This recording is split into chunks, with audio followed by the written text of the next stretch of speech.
Hey there, everybody. It's Maggie from Personal Euphoria with today's plank story, which today comes with some visual aids.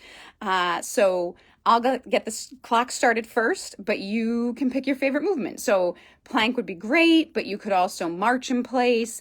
Just start focusing on some deep breaths and trying to get that as deep into a belly breath as you can. Or maybe, you put in your earbuds and you head out for your walk for the day. Whatever works, but try to pick a movement. All right, sorry about the crookedness. Let's get the clock started. All right, here we go. I'm going to turn you around. This might be a little dark, but if you don't know, I make Ukrainian eggs every year, and this is sort of Matt's collection over the years that I have given him. But what you might not be able to tell about these eggs is I don't ever blow them. So they're raw eggs. You dye them with like wax and multiple dyes. They're kind of elaborate.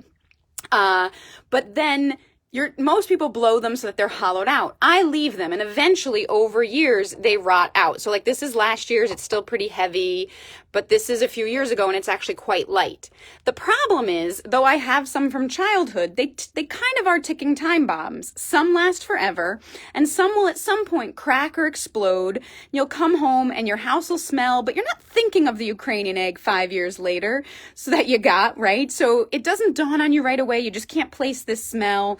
And then if it's exploded, you can have a mess. And if it's just cracked, it smells a little. So we'll walk you over here. I started them this year, and this year I said, okay, so this is my little workstation. I've got 2 done. This year, I'm going to blow the eggs. So I got this nifty little tool. It's a new tool that's supposed to make egg blowing super easy. And on the directions, it says, not only will it make egg blowing easy, but it'll make it fun. Well, that's a slight overstatement.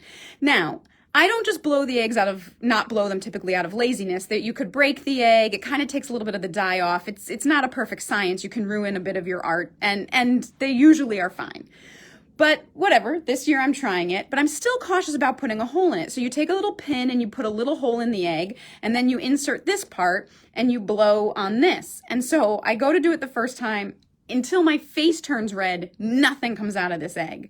So Matt takes over, and he's blowing. He's about to pass out practically. I mean, like, it's taking so much energy, but he is getting egg out.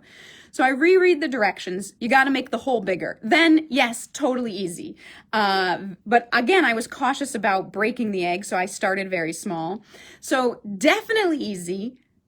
Not fun, though. In fact, you are like this close to the egg, and all the goop runs down and then comes off this little hook down here. So you're 2 inches from just like runny, gross egg. And what I've learned so far is all the white comes out, gross and like snot, and then the yellow like comes out in this giant sack. Somehow it comes out that hole hanging together, then like falls off the thing in a clump. So we'll experiment with these blown eggs, but I don't know that it'll stick around year to year. Anyway, that is a 2-minute and 45-second plank, or whatever move you picked. I hope you have a great day, and as always, keep moving.